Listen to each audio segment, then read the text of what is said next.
What is up, YouTubers? Jerseyjoe here, And Chewy from ATXTCG. and today we're doing the long-awaited reclaps Review? review. It's so early in the morning. I can't think of words. We're just doing 1 p.m. in the afternoon. We're going to talk about wrapping up and talking about regionals that happened 2 weeks ago. 2 weeks ago. Jeez, it's been so long. We've been traveling. We do a lot of traveling, a lot of cons since then. So we've been really busy. As you see, we're tired. We're now, we're finally here. We're relaxed, and now we can talk about it. And we're prepared. Don't worry, we're not going to, go off script as we used to. But we have some focus points. Go off script. Pretty much. Yeah. So first of all, Vanguard. Vanguard Event. We're going to be talking about the regionals in general, so we're going to be talking about Vanguard and the Buddy Fight events. We didn't do any white sports, but now we're going to talk about that. Yeah, so don't worry. If you don't like white shorts, don't worry. We're not going to talk about it. If you like white shorts, I'm sorry. Maybe in the future when I get better at the game, I'll start doing some white short stuff, but for now... If we get Fairy Tail, then maybe for me, but yeah. I don't know. Anyways, so Vanguard. The Vanguard events, let's see. How do you feel that the event ran? It was really well done. Like, the regional HQ guys from Bushiroad are really cool. They really know how to get things done. They have set plans. They do it. Chewy and I judged the event. I could not judge. My team could not make it. But I kind of enjoyed judging. It was a cool experience. I didn't think it would be as cool as I thought it would be. I got to see a lot that I normally wouldn't have seen or done as just a regular attendee. It was a lot of people. I think would have 200 people, 280? Something like that. I think almost 300. I want to say 300 or more. Fortunately, we didn't have to do a round zero elimination. Which is nice because there was the place they got the Houston the Austin Convention Center. It was Houston. Sam Houston Conference Center. I think that's what it's called. Yeah. It's very small. I think I can only have maximum 360, 380 people, and the previous people were almost that number alone. But some people they never show up. So we actually were under capacity. So there was no round zero, which is nice because it just made the tournament run a whole lot smoother. And everyone got a chance to participate. Yes, it was a lot of fun. I mean, I helped start off, getting the pre-race lines going and stuff like that. It went smooth. People were in and out, got their things. It was very tight space. I mean, I think every seat was almost taken. Every seat was taken. And it was crazy. And as a judge, I had to walk, in between stuff. It was hard. Honestly, because luckily I never had to worry about a guy in the middle going, "Judge, I need help," because I would not fit through those things. It was that was space. I couldn't even fit. Yeah, it was that much space between the chairs. So luckily, I just did that. Okay. Public service announcement. If you're going to a regionals event and you have a backpack with you, be kind and put it next to you on the floor. Don't put it on your chair because judges and people need to walk through the aisles. So think about the space. Yeah. Just think about that because, like I said, as judges, we know these things now. We realize the pain that they go through. So just be courteous to yourself and your surroundings. And your fellow players, card fighters. A lot. Oh, yes. Okay, so moving on. Regionals. It was awesome. It was a lot of good fun. So, the top decks. You did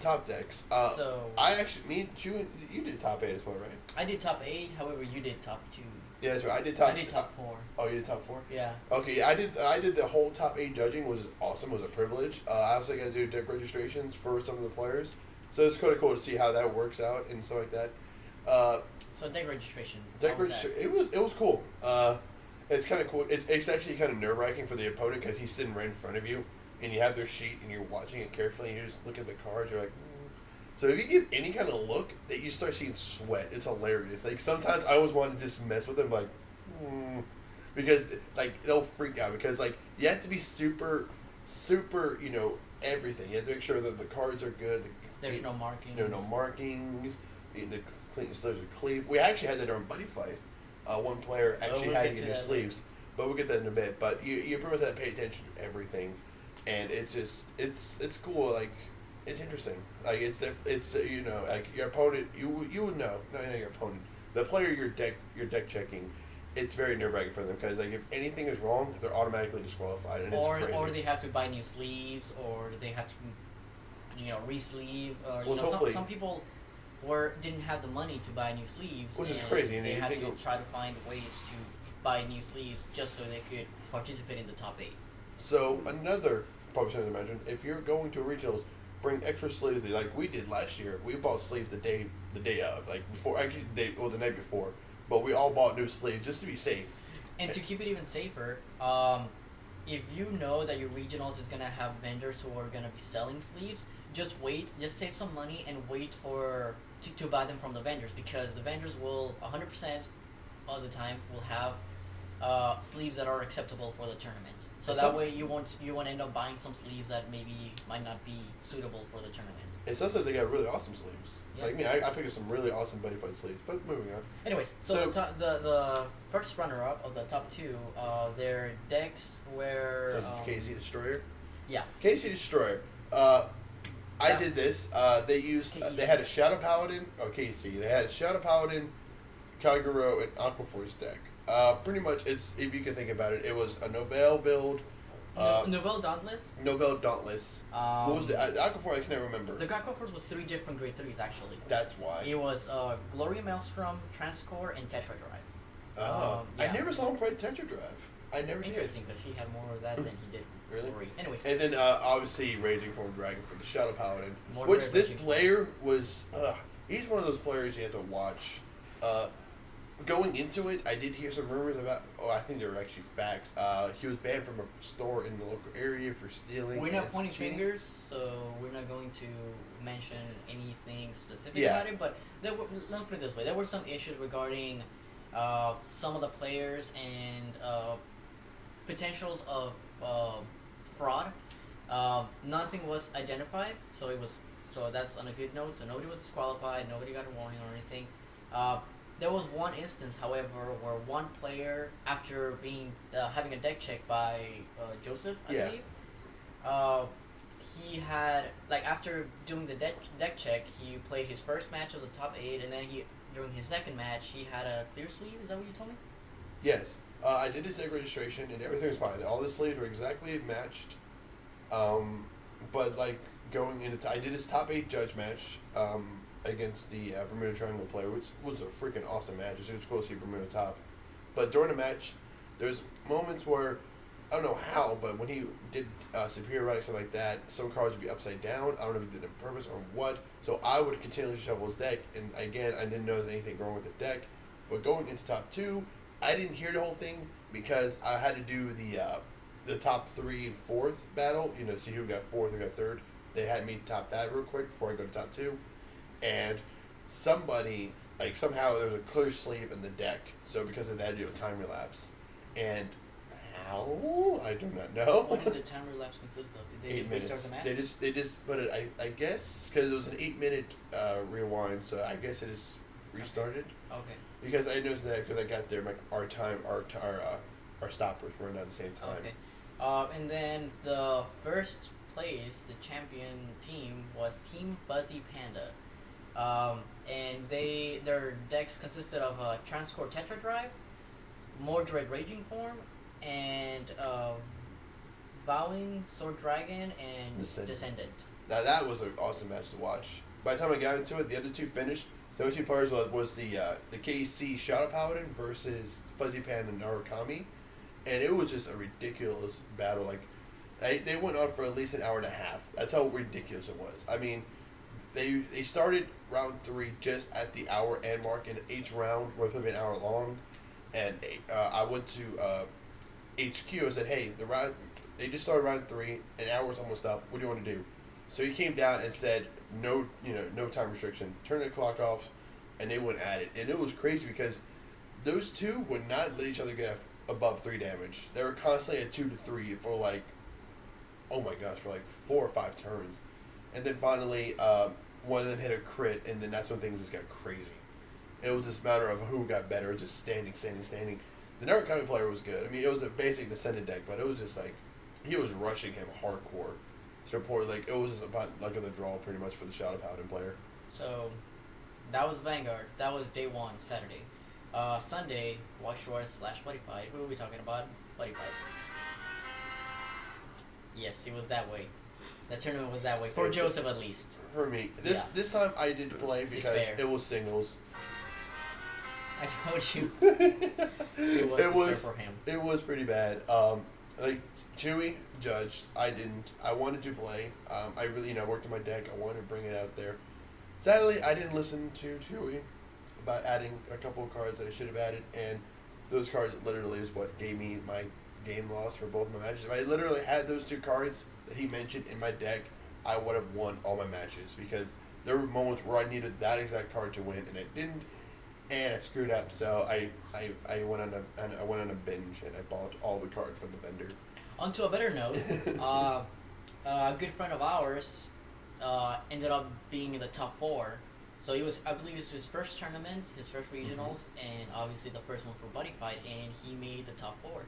Which is awesome. Yeah, so he went undefeated. We were really proud of him, and we can expect him to become a better Buddy Fighter, and that he's gonna make it to the top next time around. Yeah. And that's the point out. When you guys are going into a tournament, if you guys make top 8, it's gonna be nerve-wracking. But just keep your confidence. Just don't get nervous. Don't break down. Going top 8. Yeah, this is it. Top 8, especially top 4. Like, oh my gosh. This is it. But you just gotta keep calm. Just play it like a normal game. You got judges hovering over you for every mistake you might make. But just be confident in going into a clear mind, and just play like a normal game. Just play like you're playing at home. This is it, but you don't take it to heart too much. It's meant to be fun. Yeah, just let loose and just have fun. Yeah. I can understand though, but just Gushfaba. And on the Gushfaba thing, the top 3 where third place was Dragon World, with the Buddy Monster being Inferno Armor Dragon. Oh wow. Second place was also Dragon World, with Thunder Knight's Halberd Dragon. As the buddy? As the buddy. That's hilarious. Yeah. And not to my surprise, of course, first place was Magic World. The Wizards. Center of the World, Mary Sue as a buddy monster. Now this guy. It was a very interesting build because, unlike most people, I believe in Magic World, but everyone else kept thinking that certain cards were useless or they didn't work with tournament level builds, such as Key of Solomon second volume. I don't know, any of the volumes really. Kosher, stuff like that. People didn't really believe that they could make an impact on the gameplay, and this guy proved otherwise. Yeah, his build is a complete 100% wizard build. There is no 72 pillars in this build at all, and he topped. He did amazing. It was a very smart build. It's very basic when you think about it, but it's so good. He had one focus point, and he nailed it every time. It had a lot of draw power. He pretty much he got into his keys really quickly, and then pretty much, of course, as he's using wizards, he grandfather clock, and those grandfather clocks made a huge difference on his games. I think he used at least twice per round, maybe at least per game or per I know every round of his was grandfather clocked every round, and it destroyed his Dragon War opponent because he would he'll have the link, the double hinds, he'll have the size ones. I beg to differ. I did watch the top 2, and remember they were both at 1 life. Oh yeah. What gave him the match? Bechstein. Tapping for 1. So good. That was pretty good. I love that. Yes, he does use Bechstein instead of Stradivarius, but Bechstein's good. I like Stradivarius. So do we have any issues with the rulings during Buddy Fight? Buddy Fight, only ruling. There was one ruling about writing down the damage for your opponent. Yes, it wasn't during top 8, but one of these guys, I helped. I was kind of undercover judge, so I knew about this information. But one of the players was writing down the life counter for his opponent, but wasn't telling his opponent. And that's a big no-no, because it's pretty much note-taking. The reason why there was an issue with that ruling is because you are allowed to write down your opponent's life as well, but you have to get consent from them. Exactly. They have to say that they're okay with it. That way, you can both look at the same sheet of paper, and neither of you are missing how much life each other has. But the issue here was that the player didn't ask for consent from the opponent when he started doing it, so it became a ruling problem.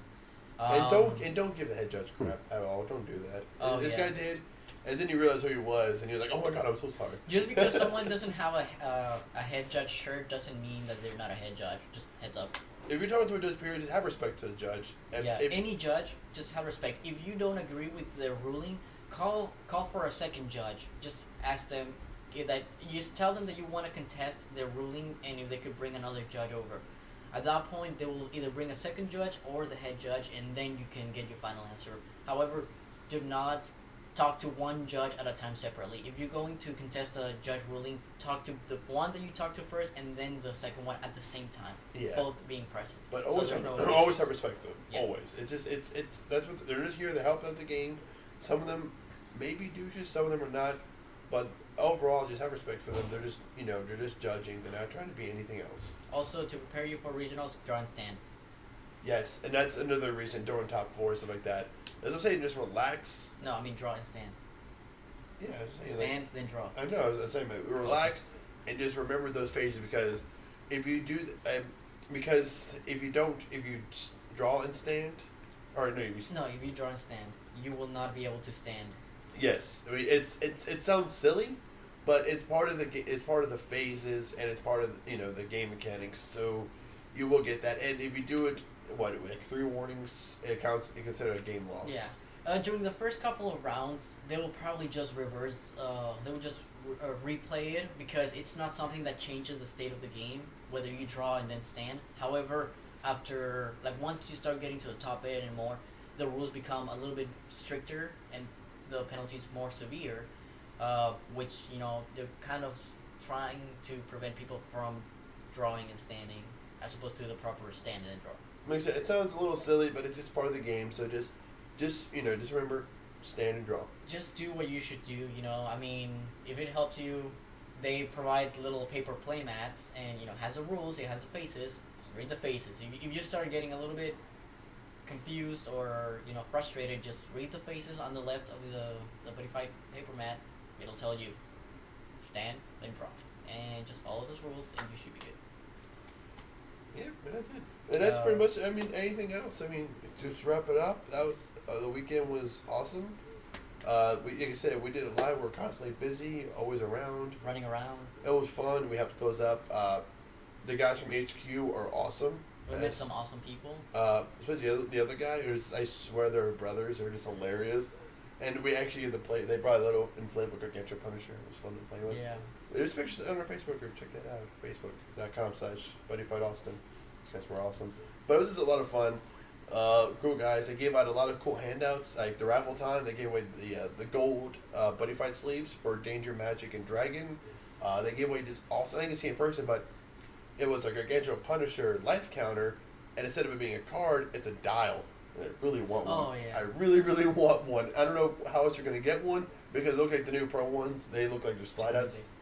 Oh, eBay, yeah. Maybe. So I really want to give me one of those. No playmats yet, but set 3, we're getting playmats finally, which is awesome. Drum bunker. The drum adventures. Drum adventures. So I'm excited for that. Even though I'll probably make a drum build for funds, but I'm still getting them anyway, because it's the first official Buddy Fight mat, and I'm excited for it. I like little things like that. But yeah, the regionals, like I said, was awesome. If you guys went, comment down below. Tell me your experience was. Did you have fun? What did you see? What did you didn't see? When did you run? What builds? How were your standings? Did you see him? Did you see me? Did you see somebody? I probably didn't see you Did you make fight because you lost. I was all over the place still. Oh, okay. But did you guys? Where did you top? Something like that. Just have fun. If you played anywhere else, again, if you played in any of these regionals throughout this last few months, comment down below. Let us know your experiences at the wall. Are you going to the championships? Are you going to the Anime Expo? If you're going to Anime Expo, just for Expo, I mean, check it out over there for us, because we want to see it. Oh, and also, if you have any questions on the details about any of the builds that we discussed, either the runner-ups for Vanguard, the champions for Vanguard, or the top 3 for Buddy Fight, by the time that this video is uploaded, they will be available at their corresponding websites, whether it be Vanguard or Buddy Fight. Just look for the deck recipe link, or Google, Vanguard deck recipe or Buddy Fight deck recipe, if you are interested in checking out the builds that made the top. And that's everything. I mean, yeah, everything's covered. So anyways, guys, thanks for watching. Hit the subscribe button to see more videos. Like and post a comment if this video was awesome town. Follow me on Twitter. This is Jerseyjoe. Shay from ATX TCG. And signing out.